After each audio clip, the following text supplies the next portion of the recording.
Hayabusa, Hayabusa, Hayabusa. What's going on, everyone? It's Ben from YGO from Zero, back with another Android format video. In this video, I'm going to be covering a deck that is pretty popular and has a lot of sort of fan interest behind it, which is Hayabusa OTK. But before I dive into what this deck is aiming to do, if you like this sort of Android content and you're already subscribed, please do subscribe to the channel. It really helps out quite a bit. Also, if you're not in the YGO from Zero Discord server, please do join that. Link will be in the description down below. We're going to be having an Android tournament kicking off this Saturday, June 3rd. So if you want to join that, that's where you should be. And lastly, if you enjoy the video, as always, please do leave a like down below. It really helps out quite a bit. But with all that out of the way, let's talk about Hayabusa OTK. So Hayabusa Knight's a very interesting card. It's only got 1,000 attack, and it can make a second attack each battle phase. So, this can deal 2,000 damage on its own if your opponent has empty board, which is okay, but, considering things like Bazoo exist, which can buff themselves up to 2,500, on its own, Hayabusa Knight isn't really the best. However, if you equip Hayabusa Knight with a variety of equip spells like Acts of Despair or Mage Power, then this can buff up Hayabusa Knight to a pretty high attack point total. And if you've managed to clear away your opponent's board by this point, then you can potentially do a major OTK. So Hayabusa has always been sort of a focus of these OTK sort of strategies, and while I don't necessarily think it was that notable in Imperial format and previously, I do think that it is actually quite notable in Android format. And you may look at this list and wonder why, because the version that I'm playing of this list is only playing really like one new support card for this, which is Mage Power, which is a very powerful equip spell, don't get me wrong, and can enable the OTK a lot of the time just on its own. But you might think that this one card isn't really worth covering this deck now, when it could have potentially been just as viable in Imperial without this. And while you may have a slight point there, I do think that there are a variety of things about Android format itself that makes this deck stand out as a major potential threat that Imperial format just doesn't have. Namely the fact that this format is a lot more aggressive than Imperial format. In Imperial format, there's a lot more setting of flip monsters and the like, which makes it a much slower format and also makes it harder for an OTK deck to really push through for a major damage push.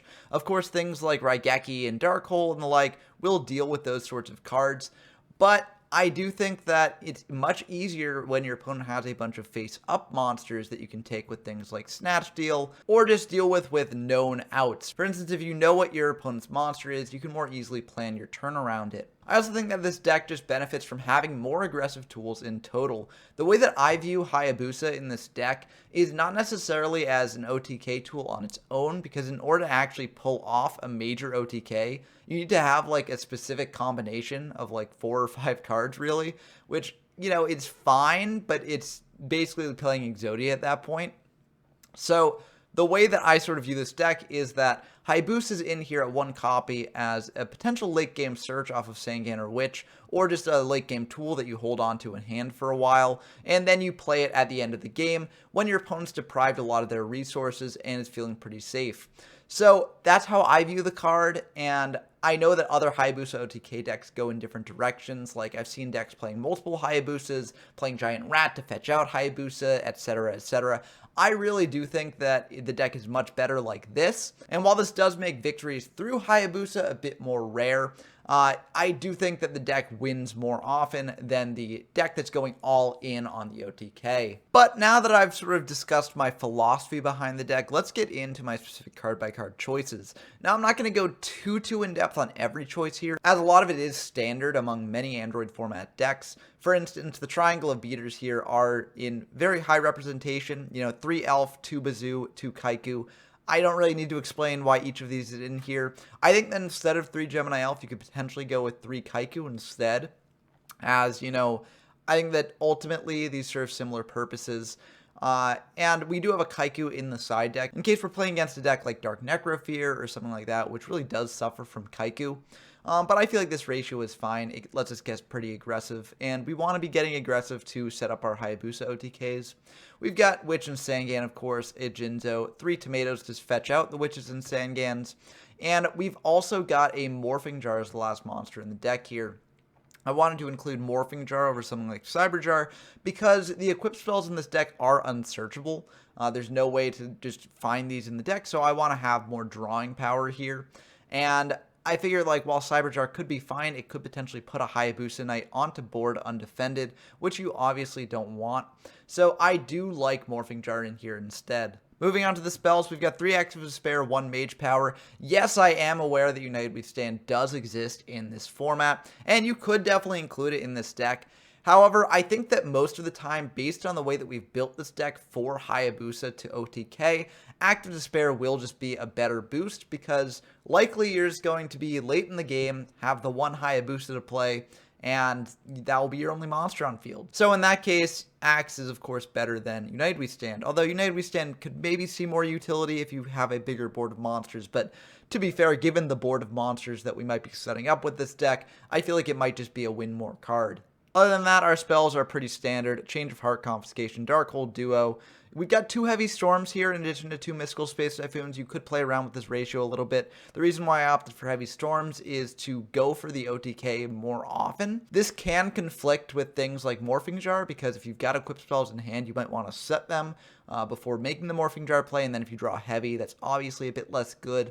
But I do think that that price is worth paying just for having the consistency to potentially be able to go for a big OTK push through a bunch of back row. We've also got the Mage Power, as I mentioned before, a Monster Reborn, 2 Mystical Space Typhoon, a Painful Choice. This can be good at getting whatever combo piece you need to assemble your OTK, as well as just being a great card in general. Goes with things like Bazoo and Skull Lair very well. We've also got a Pot of Greed, a Raigeki, a Snatch Deal, and a Forceful Sentry to round out the spells. For the traps, we've got a Call of the Haunt and Imperial Order, 3 Jar of Greed, a Mirror Force, and a Skull Lair. Pretty standard trap lineup here. The Skull Lair does have a lot of use here, potentially setting up your OTK. Because if your opponent does have monsters on field, then you can potentially pop them with Skull Lair to open the way for your Hayabusa Knight.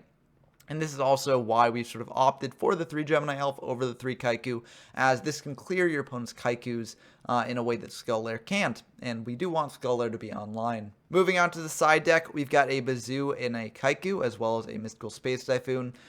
These 3 are kind of the cards that I generally side in when I'm going second, although you could definitely side in a Nobleman instead of a Mystical Space Typhoon, because your opponent is likely to set first turn. But I side these in for like the hand rips, which are a bit less good going second. I'm not sure if this strategy is necessarily the best way to go when you have the hand rips, especially when you've got things like Painful to search out the hand rips later on in the game. But I do think that for an OTK deck, they can be fine at doing this, as in a deck that does want to set up this late game push, drawing a hand rip later can be pretty rough. In addition to the Mystical Space Typhoon, we've got 2 Dust Tornado to deal with more back row heavy decks. We've got a Ceasefire in addition to the 2 Noblemans to deal with more flip focused decks, 3 Solemn Wishes for burn, 2 Torrential Tribute, and 2 Trap Hole. If we're up against a more beatdown focused deck, these can be good to bring in.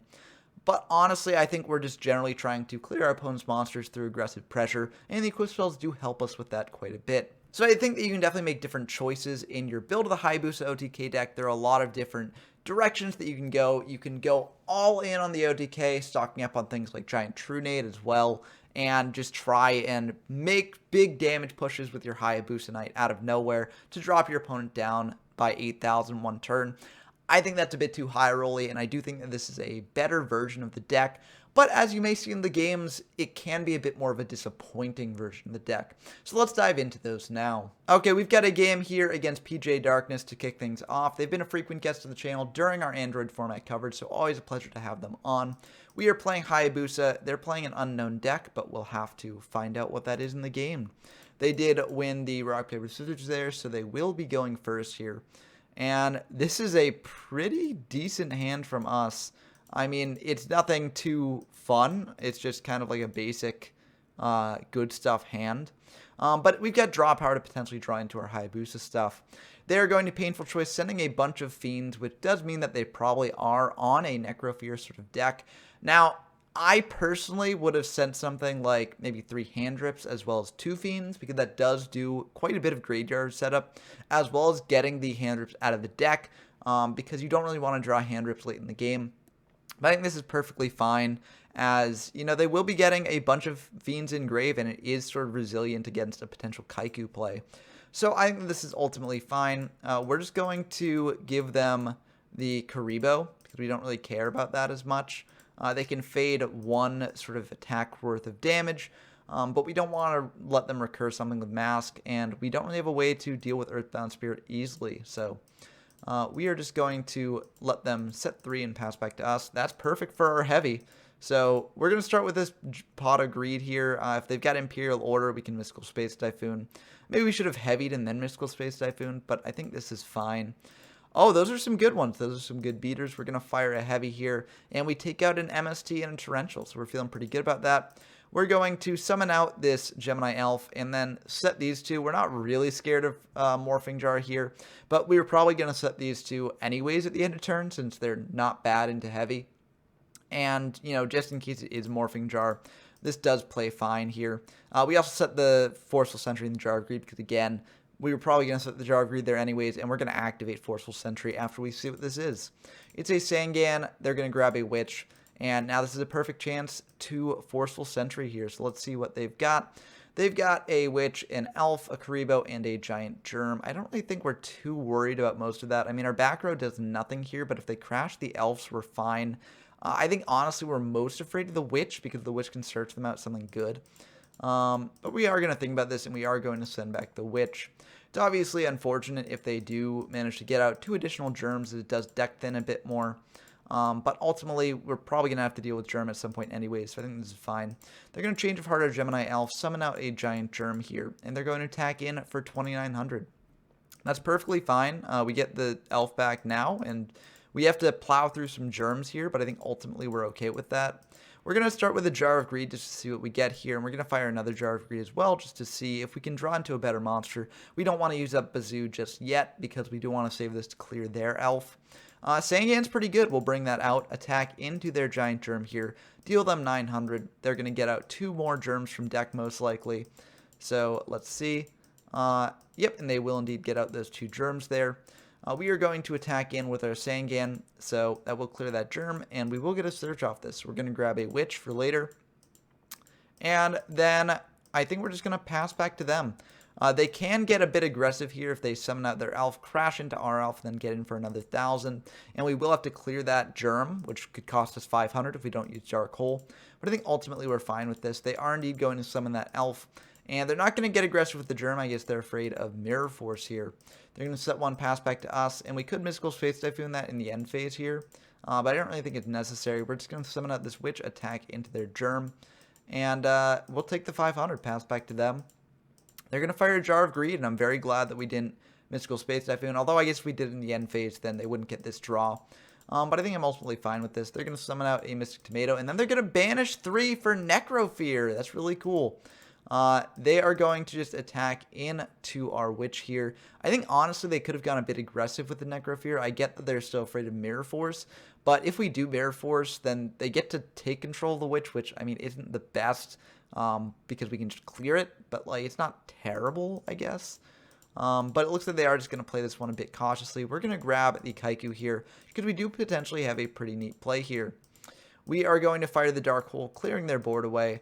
And then we do know about the Karibo in hand, so we can't get too cheeky here. But if they didn't have the Karibo, we could have just summoned out Kaiku, banished the Necrofear before it got used here. Unfortunately, they will use the Karibo on that, so they will be able to take control of our Kaiku with their Necrofear in the end phase. Unfortunately for them, in standby phase, we can just fire this Mystical Space Typhoon, take back the Kaiku. They do have a Bazoo. Honestly, it's not going to help them because the Kaiku can wall that off. But I mean, honestly, they didn't really have a good option here anyways.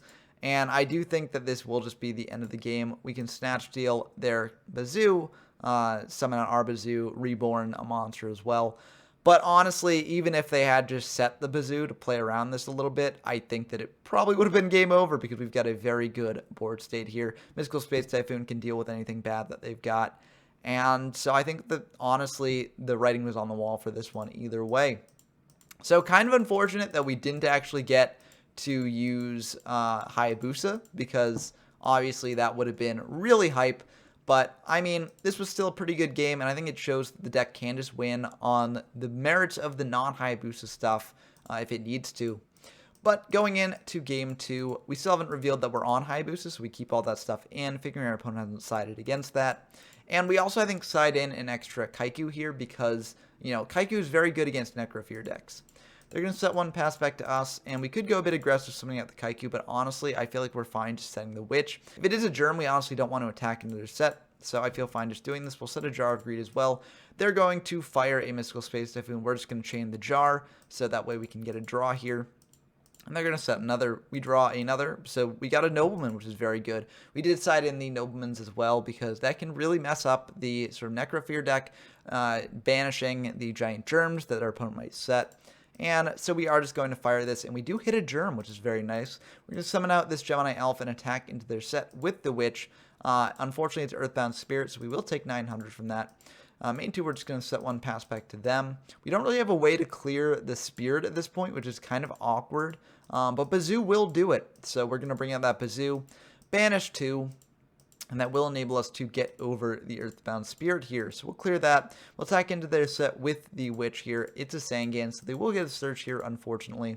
They're going to grab a Witch, but we can attack in with our Gemini Elf to deal 19.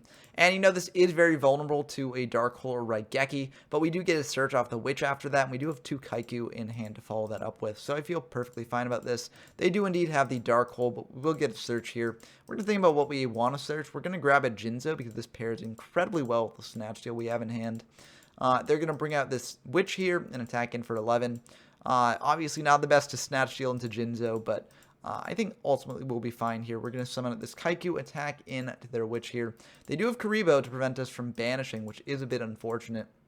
And they will get a Jinzo of their own, which is a little bit worrying. We'll pass back to them. They are going to summon out this Gemini Elf, and they're going to banish 3, going for a Necrofear play here. That is honestly pretty fine by us. They're going to attack in with the Elf. We're going to activate Mirror Force here, so they will be able to get our Kaiku in the end phase, which is a little bit unfortunate. But we can always just crash our Kaiku into theirs if we really want to, or we could just Snatch Steal their Kaiku and go for a bunch of damage that way. Like, neither of these are ideal, obviously, but we do have options, which is nice. We're going to summon out our Kaiku and crash into theirs.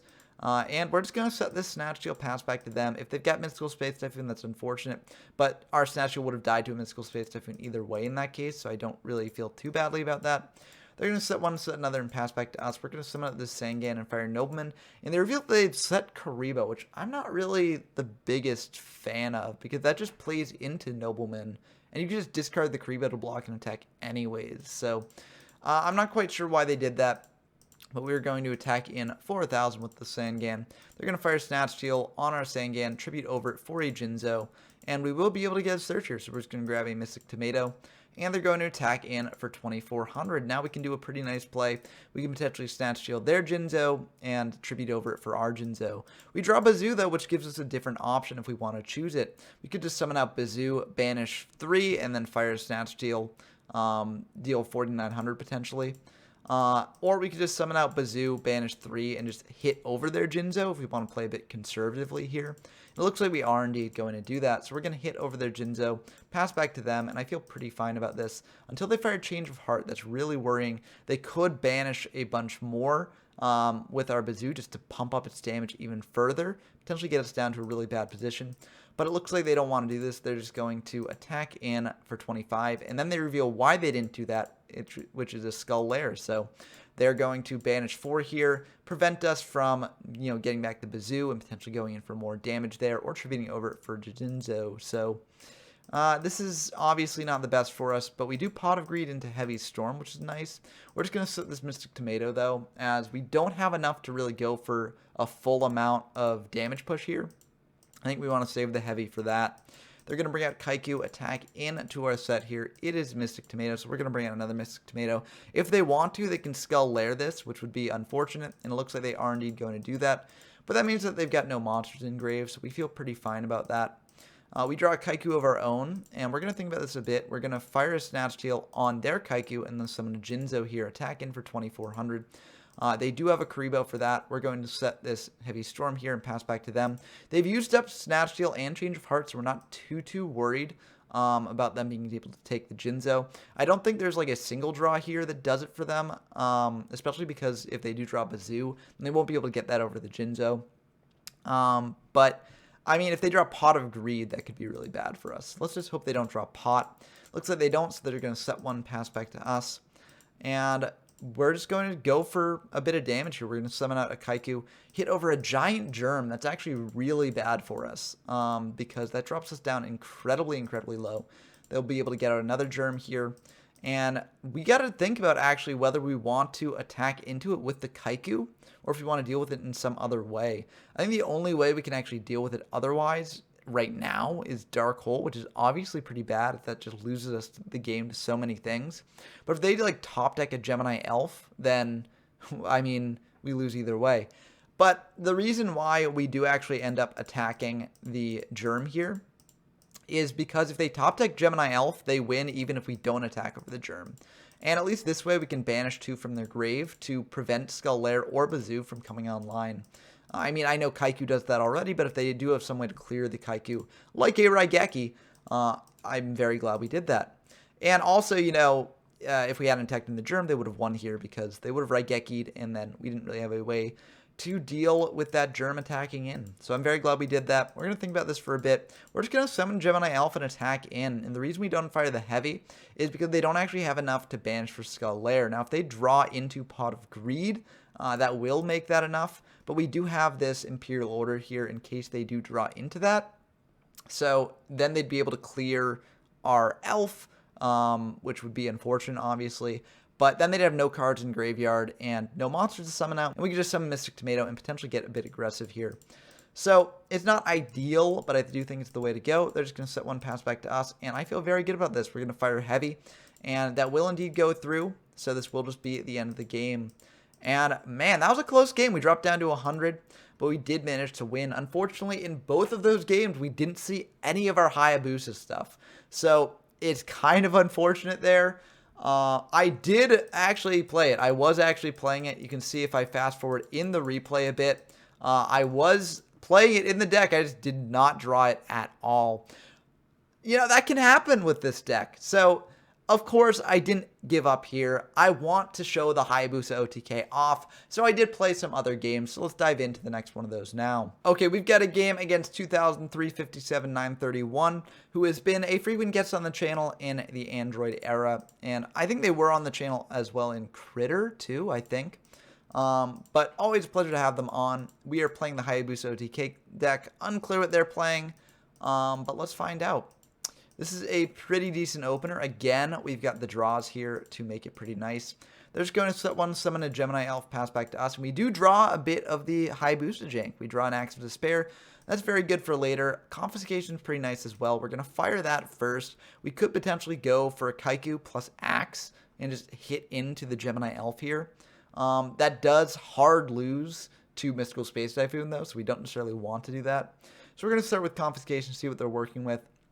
That is a pretty good hand on their part. They've got Gemini Elf, Heavy, Bazoo, and Skull Lair. So not the best for us. We don't really have a good way to deal with this. Because even if we do potentially summon Kaiku, attack into Elf with Axe of Despair, then they can just Heavy next turn. So not the best. We are going to think about this quite a bit. And we are indeed going to take the Heavy. Just to give ourselves the option to potentially do this. We are indeed going to summon out the Kaiku, and unfortunately they do have a trap hole, so that option is just kind of dead in the water here. We're just going to set 3, because we do know that they don't have a Heavy in hand. If they draw Heavy off the top, then congratulations, but we do have 2 Jar of Greed as well to make that a bit less bad. So we're going to pass back to them. They're just going to attack in for 1900, and you know, we're going to take that as, you know, damage is fine. We really want to prevent our monsters from being destroyed here. We drew a Dark Hole, which isn't the best. We're just going to go for some Jar of Greeds here. We're going to summon out this Gemini Alpha and just try crashing, and that will go through. Main 2, we're going to set this Call of the Haunted, and they're going to fire Mystical Space Typhoon on our Mirror Force. Man, that's a good snipe on their part. We're going to pass back to them. They're going to bring out this Witch of the Black Forest, and they're going to try attacking in for 1100 here. We're going to think about this. We could let this go through, but honestly, I think we can just fire this Call and bring back the Kaiku just to prevent the damage from going through. And Kaiku does, deal with the Bazoo in hand. It obviously doesn't deal with the Gemini Elf, unfortunately, but hopefully we can find a way around that here. Skull Lair will be a way around that, so we're going to fire this Jar of Greed here. And Mystic Tomato. Oh, okay, they've got a chain to the Jar.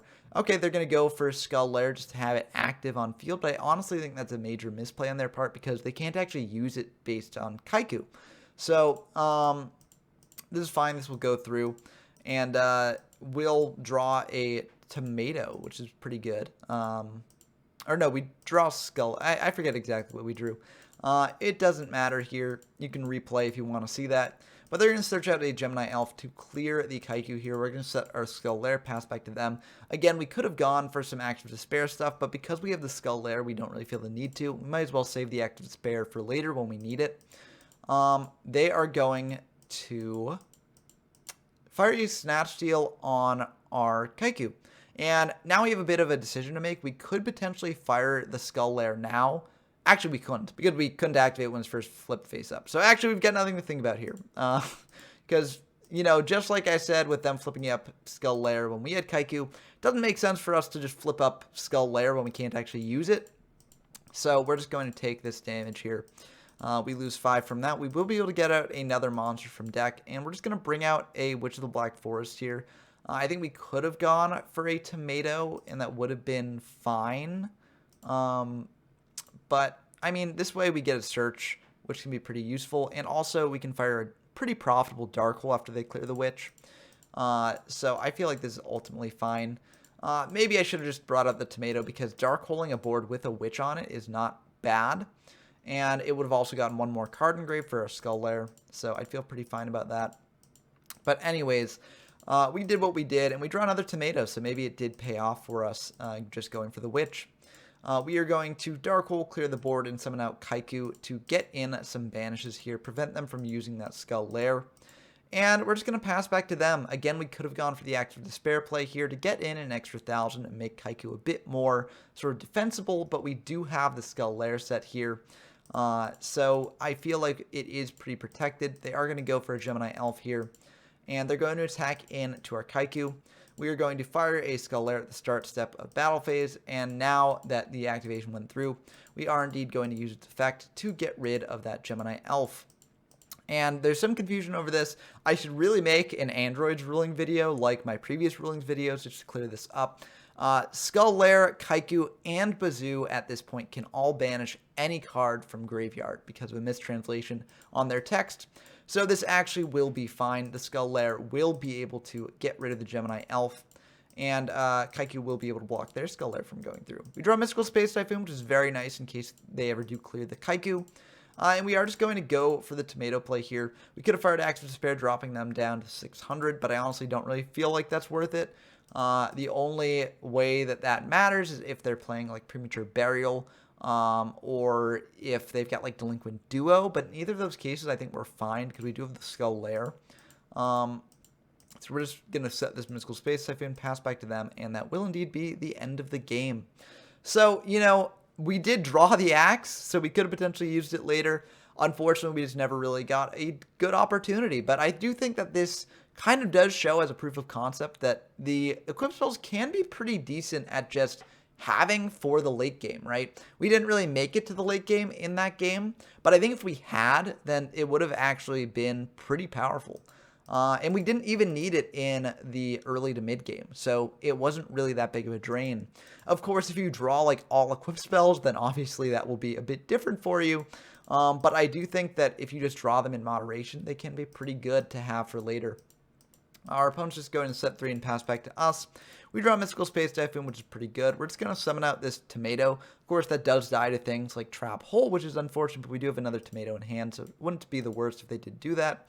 We're going to fire a knock on their set monster. They're going to fire an Imperial Order. We've got the Mystical Space Typhoon for that, though, so we'll be able to clear their Witch. We'll attack in for 1,400 off the tomato and pass back to them. They're going to fire a Fissure, which will clear the tomato, and they're going to bring out Dark Elf, which is very interesting. I'm not the biggest fan of Dark Elf in this format because I do think the Zambira is kind of strictly better. I mean, Zambira can't attack directly here, but if you do want to go aggressive, like Elf, Kaiku, and Bazoo, can just do that for you. So realistically, the only reason why you'd want to play something like Elf is to get over an Gemini Elf or a Kaiku. So I'm not the biggest fan of Elf this format, but it is interesting to see here. We could just get aggressive and hit over the Elf, but honestly, since Elf costs them 1,000 life points every time they attack, I feel better about setting the Tomato. This doesn't play into back row, and I mean, we get another search off it, so that's pretty good. They're going to bring out a Bazoo, not banish anything. We will get a search off our Mystic Tomato here and give them the choice of whether to attack it or not. They are indeed going to take that choice. Attacking in to the Tomato here. We will be able to get out a Witch here. And main two, they're just going to set one, pass back to us, and I feel perfectly fine about this. We're going to bring out this Bazoo, and we're going to banish a couple just to get it over their Bazoo. So we will banish 2 here. We could have banished 3, but honestly, I think 2 is fine. If they've got a Bazoo of their own, they'll have to banish their entire graveyard to get over our Bazoo, which I think is ultimately okay. And we do have Mirror Force to deal with that either way. So we're going to hit over their Bazoo, set a Mirror Force, pass back to them. And then in end phase, they are going to fire a Jar of Greed to draw one here. They are going to fire a Skull Lair as well in end phase. And they will be able to use that indeed. So they'll be able to pop the Bazoo here, which is a bit unfortunate. But again, you know, they've got Dark Elf on field, costing them 1,000 each turn. And we do have a Mirror Force to deal with that potentially. So they're going to attack in to our Witch, and we could just let this go through as, you know, again, I'm not concerned about the Dark Elf, but we do potentially have a lethal line here if they don't have anything to follow up with, and it turns out they don't. So we can just bring out this Gemini Elf, attack in for 3,000, and that will be exact lethal here. So again, pretty unfortunate that we didn't actually get to show off the Hayabusa OTK part of the deck, but the deck can just win on its own merits. So I do think that, you know, these games have been a good showing of that.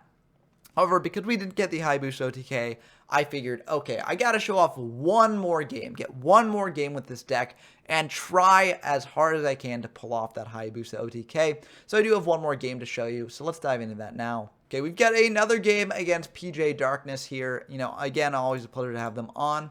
And they were testing some interesting stuff here, and they reveal in the chat that it's not actually Necrofear. So it'll be exciting to see what they are on here. So we are going first, and Forceful Sentry is a great first turn draw. Let's just get a peek of what they're on here. And we get to see that they are on water, which is very cool. Again, I do want people to experiment with this deck more. I think that, you know, my build has some major flaws in it. I'm not sure this deck will actually do much, even if it does get experimented with. But it is a very cool strategy to sort of tinker with. But this hand is honestly pretty decent on their part. However, I do think it does fall apart if you just take away the Revival Jam. They can't summon out the Aqua Spirit. Skull Lair isn't really useful that early in the game. Confiscation is, of course, rough, but we can just set most of our hand anyways, so it's not really that big of a deal. And we do have the Mystical Space Typhoon to deal with the Snatch Steal. So we are just going to send back the Jam, which I feel very good about. I'm very glad we drew Forceful instead of Comfy. That would have changed things a little bit here. But we'll just summon out this Gemini Elf, set 3, and pass back to them. We might have wanted to set the Mage Power here either way, but honestly, like, I mean, Mage Power is an incredibly powerful attack booster, but if it trades for a Confiscation, I'm perfectly fine with that. So we're going to pass back to them, and they're going to think about this. They're going to fire the Snatch Steal. We're just going to fire this Mystical Space Typhoon to stop that from happening. They're going to set 3 and pass back to us. We know that 2 of them are a Skull Lair and a Comfy. Unclear what the third is, and we know that they've got an Aqua Spirit in hand, so I'm feeling pretty good about this. We could just get super aggressive here, firing Mage Power on the Gemini Elf, and getting in for potentially, like, almost half their life points, and that might be worth doing, just force them to use up Spell and Trap removal if they have it. But I think, honestly, we can save the Mage Power a little bit. We want to go for a Jar of Greed just to see what we get here. And we're just going to attack in for the 19. I feel like we're in a very good position, and we can just save this Mage Power for later. Maybe this was a mistake, as they just set 1, pass back to us, and I think, honestly, we could have potentially gone for game this turn if we had gone for the greedy Mage Power play. Unfortunately, as is, we're just going to have to attack in with Gemini Elf again. Again, we could have buffed up the Gemini Elf, but I figure, like, the clock will basically be the same, as we can just fire Mage Power next turn to do a similar sort of attack. they're going to go for Thunder Dragon, so they will get some additional monsters in grave. And if they really want to here, they could discard their 2 remaining Thunder Dragons to get 4 in grave and then go for a Skull Lair play on our Elf. Unfortunately, our Mystical Space Typhoon will shut that down. But it is something they can do. Instead, they're just going to go for a Change of Heart, Fire Confiscation, discard this Mage Power from hand, and attack in for 1900. We're going to think about this, and we are indeed going to Mirror Force that. Unfortunately, they do have a Solemn Judgment, which is a bit unfortunate. I honestly think we could have saved the Mirror Force here, though. I guess we Mirror Force just so we could call it back next turn anyways, but I don't know. I think we could have saved it. We are going to take 19, though, but we have dropped them down to 1600, which is pretty good. Unfortunately, they are going to tribute set our monster. That's why we, that's why we Mirror Force. We want to prevent them from bringing out a Thunder Dragon here. Delinquent Duo is funny, but it doesn't actually do anything here because we know their hand is Thunder Dragon Aqua Spirit, which is not good. So we're going to fire this call. They're going to fire Skull. That's perfectly fine. They're going to go for the Skull Lair effect here in the battle phase. They're going to pay the cost of it. And then we're just going to fire this Mystical Space Typhoon and ruin their day. We will just set this Delinquent Duo as a bluff because, again, Thunder Dragon plus Aqua Spirit is not the best. It doesn't really do anything here. They're going to set 1 pass back to us, and we draw Change of Heart, so this will just be the end of the game if it goes through, and that will indeed be the end of the game. So, you know, we could have potentially ended that game a lot sooner if we went for the Mage Power push, which does show that these equip cards can be used, even if you don't have Hayabusa, they can be used to get pretty aggressive. But honestly, I stand by my plays that I made in that game there. I did want to get them to use up the confiscation, and, I mean, like, we could have gotten into the game sooner, but I think we made the safer play, especially if they drew into, like, a Mirror Force. So I think that's ultimately fine. We're going to go into game 2 here, going second here. I think we do side in some Kaikus as well because Water really does want their graveyard to bring out their Aqua Spirits and also Revival Jam as well. They're going to set 2 pass back to us, and we're just going to summon out Tomato and hit in. I think we're going to set these 2 because, again, you know, if it's Morphing Jar, we want to play around that a little bit. I don't think it's Morphing Jar, but just in case, we basically lose nothing by doing this. And we're going to pass back to them. They're going to fire Mystical Space Typhoon, hitting our Mystical Space Typhoon. We're going to Mystical Space Typhoon their set, and it's a Call of the Haunted. So I feel pretty good about that. They could have chained the call to bring back Sangan. I think they should have done that. But, you know, they recognize that it was an honest mistake, and they'll just learn from that and do better next time, I guess. But maybe that would have changed the outcome of this game. Maybe not. Who's to say? They're just going to set 1 pass back to us. We're going to Mystical Space Typhoon targeting their back row. It's Mirror Force, so I feel very good about that. And we're just going to try and get in for some damage. We wanted the Kaiku to go through here no matter what, which is why we did this. And it looks like we will be able to get it to go through here. They won't be taking as much damage as they would have been if that wasn't Tomato, but we will still get to banish 2 from their grave, which is pretty good. They're going to bring out another card off of Tomato here. Oh, they actually have no targets left, which means that they... Interesting. I guess they're...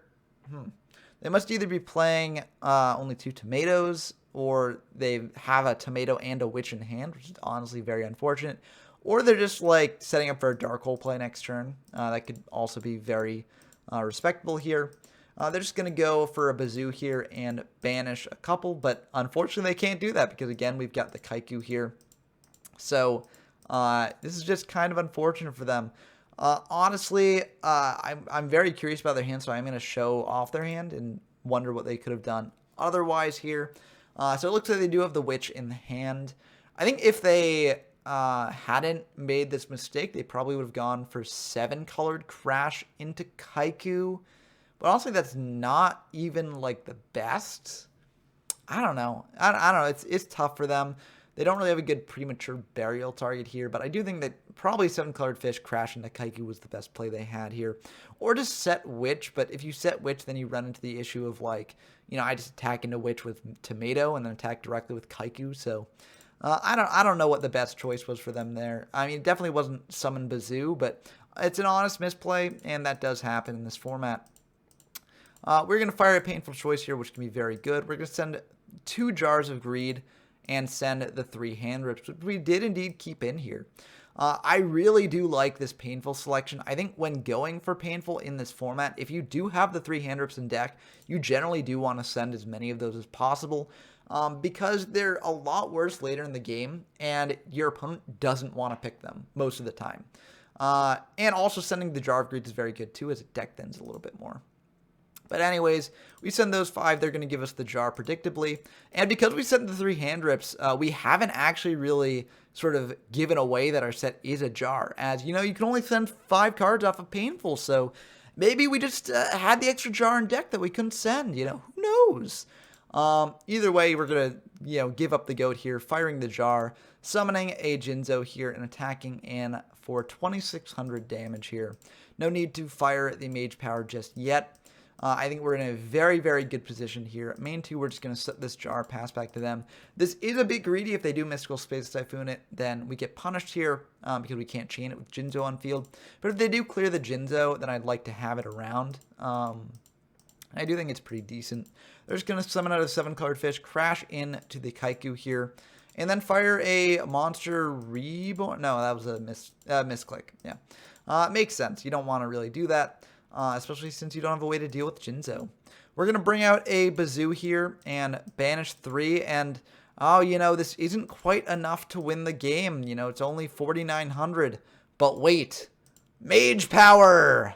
So, the equip cards did come up in this game. They did actually win us this game too. Now, I think we were going to win this game too either way. But it did come up, and who knows? These games are so explosive that maybe they could have drawn a major blowout next turn and completely turned the tables. I feel kind of bad because I didn't actually show off the Hayabusa part of the deck at all during this video.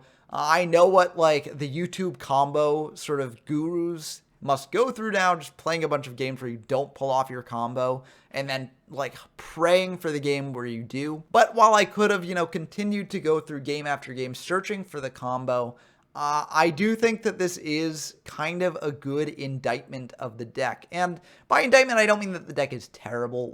It's fine. As you saw, it won all 3 of these games here. Yes, it was playing against 2 jank decks, and there were some misplays on the part of our opponents. But, I think this is a perfectly serviceable deck. I think it's fine. I think it will win you games if you do play it. However, I do think that the Hayabusa part of the deck is kind of fragile. And, you can win off it. It's not impossible. But it is just, very inconsistent to draw into. And oftentimes, you don't even necessarily want to draw into it because you've just got so many other better good stuff cards in the deck. And I think that is kind of an indictment of the deck. Again, you could build Hayabusa OTK in a much more sort of all-in style. Again, I don't think that version of the deck is very good, but you can do it. And, maybe if you did that, you'd have better luck with these games, or at least have better luck finding a combo to post to YouTube. But that's going to do it for my thoughts on the deck. Let me know down in the comments below what you think of the deck. I know it is incredibly popular, and I see why. It's very fun if you're actually able to, high roll and pull off the combo. But, in my experience, most games with the build that I'm playing, which I do think is a pretty good build, you don't. But I look forward to talking with you all as always. So until next time, I've been Ben from YGO from Zero, and I'm signing off.